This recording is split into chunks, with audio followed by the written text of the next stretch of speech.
नमस्कार दोस्तों, इस समय हम बिहार में थे और बिहार में एक खबर मिली कि दिल्ली के अंदर जो सीएम रेखा गुप्ता है, उनके ऊपर हमला हो गया कल। अक्सर वो जनसभाएं करती हैं, वो हफ्ते में 2 से 3 दिन जनसभाएं लेती हैं, लेकिन ये कल पहला दफ़ा था कि किसी सीएम के ऊपर जनसभा के अंदर जो है हमला हो जाता है। ये हमला कौन करता है और आखिर ये हमला क्यों होता है? कुछ देर बाद जांच के बाद ये पता चलता है कि राजेश नाम के व्यक्ति, जो कि राजकोट से 36 वर्ष का राजकोट से जो है ये दिल्ली आया था स्पेशली, और इसने पूरा प्री प्लान किया था कि सीएम रेखा गुप्ता को मारने का, मतलब उसको उनके ऊपर हमला करने का। अक्सर अब ये हमला हुआ क्या, क्यों हुआ? सबसे बड़ा जो इसका मुख्य कारण ये बताया जा रहा है कि हमला इसलिए हुआ क्योंकि जो अभी जो सुप्रीम कोर्ट का फैसला आया था स्ट्रे डॉग के खिलाफ कि जितने भी स्ट्रे डॉग हैं वो दिल्ली के जितने भी दिल्ली के अंदर जो 3 से 4 लाख स्ट्रे डॉग हैं उसको जो है आशियाना में शिफ्ट कर दिया जाए 8 हफ्तों के अंदर।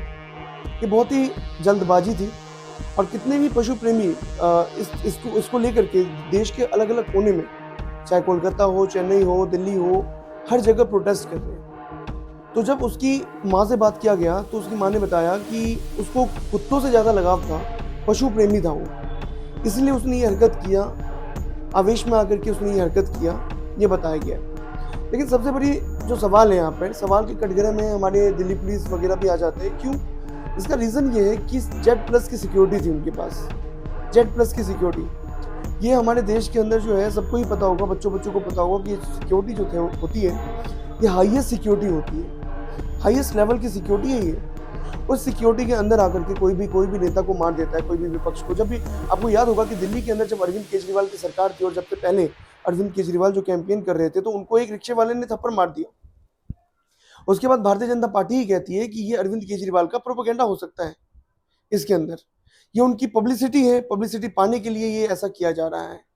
लेकिन जब रेखा गुप्ता को थप्पड़ पड़ता है तो भारतीय जनता पार्टी कहती है लोकतंत्र की हत्या है, ऐसा होना ही नहीं चाहिए।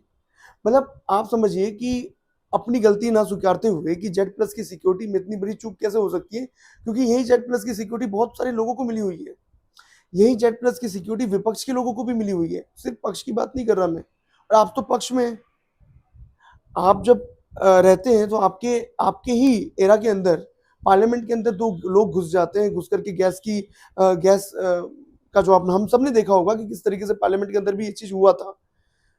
तो ये तो पार्लियामेंट, अब तो मतलब समझ लीजिए आप कि जो राजनेता हैं, जिनको जेड प्लस की हाईएस्ट सिक्योरिटी मिल चुकी है, उसके अंदर भी होकर के ये चीज़ें हो सकती है। तो ये सिर्फ पक्ष की बात नहीं, विपक्ष की बात भी है। ये जेड प्लस की सिक्योरिटी सबको ही मिल चुकी है। लेकिन कुछ लोग अब इस पे सवाल उठा रहे हैं कि जब आपके विपक्ष के नेता अरविंद केजरीवाल को थप्पड़ जरा जाता है कैंपेन के दौरान, उनको भी सिक्योरिटी मिली गई थी, थप्पड़ जरा जाते हैं, तो आप कहते हैं कि ये उनका पब्लिसिटी है। विपक्ष के नेता को अगर थप्पड़ मारा जाए तो पब्लिसिटी है, ये उनका स्टैंड है, उनको हाईलाइट होने का ये स्टैंड है, ये ऐसा किया जा रहा है। लेकिन जब आप ही के नेता को जब थप्पड़ मारा जाता है या आप ही के नेता को थोड़ा मारा जाता है, तो आप कहते हैं कि इस चीज़ को कि लोकतंत्र की हत्या, इतनी बड़ी बात क्या करके आप इस चीज़ को डिलीट करते हैं। तो ये कहाँ तक सही है और कहाँ तक गलत है? और एक सवाल तो अपने दायरे में भी उठती है कि सरकार जब इतनी बड़ी सिक्योरिटी देती है किसी को भी, तो सिक्योरिटी का जायजा लिए बगैर जेड प्लस की सुरक्षा बहुत बड़ी सुरक्षा होती है। तो ये सवाल कहीं ना कहीं सरकार अपने अंडर नहीं देख रही, अपने सिक्योरिटी लैब्स जो हुआ है वो नहीं देख रही, और सरकार इसको भी राजनीतिकरण कर रही है। बाकी तो हमारे व्यूवर समझते ही हैं, समझदार हैं। बस मैंने सोचा कि थोड़ा सा इस चीज़ को लेकर के मैं अपडेट दे दूं कि ये क्यों हुआ, कैसे हुआ और इसके पीछे की खबर आखिर क्या थी। धन्यवाद।